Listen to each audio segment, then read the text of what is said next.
안녕하세요. 희생파산 전문 변호사 장현정입니다. 이번 새 정부가 1조 4천억 원의 재정을 투입해서 특별 채무조정 패키지를 추진한다고 하는데요. 정부가 발표한 경기 진작 및 민생 안정을 위한 새 정부 추경안에 따르면 정부의 채무조정 패키지는 첫째, 배드뱅크를 활용한 장기 연체 채권 매입 소각, 둘째, 새 출발기금 지원 대상 원금 감면 확대, 셋째, 정책자금 성실회복 프로그램, 이 세 가지 트랙으로 운영이 된다고 해요.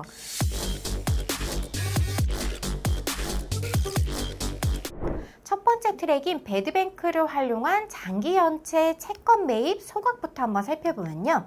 배드뱅크는 부실화된 금융기관으로부터 부실 자산이나 채권을 사들여서 이들을 처리하는 구조조정 기관인데요. 쉽게 말씀드리면 나쁜 자산, 배드에셋을 처리하는 금융기관을 말해요.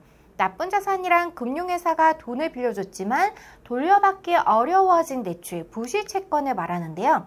은행이 부실 채권이 많이 가지고 있으면 재무 건전성이 나빠져서 새롭게 돈을 빌려주거나 투자하는 것이 어려워지고 금융시장 전체의 돈의 흐름이 막힐 수가 있어요.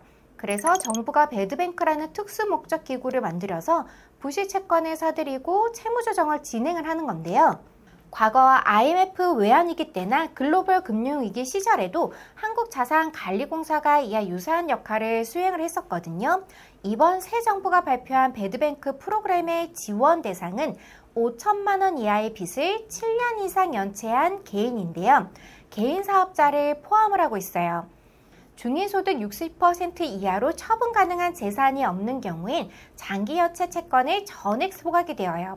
빚을 100% 탕감한다는 뜻인데요. 또 상환 능력이 현저히 부족하다고 판단되는 대상자들에게는 원금의 최대 80%를 감면하고 10년간 분할 상환할 수 있도록 채무 조정을 진행해요. 이번 제도의 특징은 장기 소액 연체자가 직접 채무 조정을 해달라고 신청을 하는 것이 아니라 배드뱅크가 연체 채권을 일괄 매입하는 방식으로 지원이 이루어져요. 새 정부는 캔코 산하의 상법상 주식회사를 설립해서 배드뱅크를 운영할 계획이고 금융위원회는 이 프로그램으로 16조 4천억 원 규모의 장기 연체 채권을 매입을 해서 113만 4천 명의 수혜를 볼 것으로 예측을 하고 있어요. 두 번째 트랙으로 소상공인 자영업자 채무조정 프로그램인 새출발 기금을 통한 지원도 강화한다고 하는데요. 총 채무 1억 원 이하 저소득 연체 채무자의 채무 원금의 90%를 감면하고 최대 20년 분할 상환을 지원할 예정이라고 해요. 현재는 상환 능력에 따라 원금 60% 내지 80% 감면, 최대 분할 상환 기간은 10년인데 이번 확대를 통해서 10만 명이 추가로 혜택을 받을 수 있다고 하는데요. 금융위원회는 새 출발기금 지원 확대로 채무 6조 2천억 원을 부담하고 있는 총 10만 1,000명이 수혜를 볼 것으로 예상하고 있고 소요 예산은 7천 원 정도로 추경을 통해 마련할 계획이라고 해요. 세 번째 트랙인 정책자금 성실회복 제도를 살펴보면 정부는 정책자금을 성실하게 상환하고 있는 취약소상공인에 대해서는 성실회복 프로그램을 통해서 채무부담을 줄여준다고 하는데요. 경영위기 자영업자의 경우 분할 상환 7년에 1% 이자 지원을 하고 폐업기업에 대해서는 분할 상환 15년에 우대금리 2.7%를 지원한다고 하는데요. 19만 명을 대상으로 정책자금 3천억 원이 투입될 예정이라고 해요.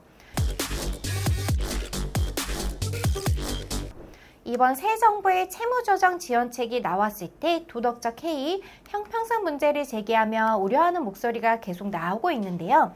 새 정부의 프로그램은 장기간의 빚에 빠져 상환 능력이 없는 채무자분들의 재기를 과감하게 지원해서 다시 경제활동을 하고 정상적인 삶을 살 수 있도록 하자는 취지라고 하는데요.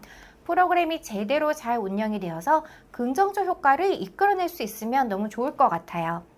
이번 시간에는 새 정부의 채무조정 프로그램에 대해서 살펴보았는데요. 보다 궁금하신 점이 있으시면 저희 법률사무소에 전화로 문의를 주시거나 댓글을 달아주세요. 지금까지 장현정TV의 장현정 변호사였습니다.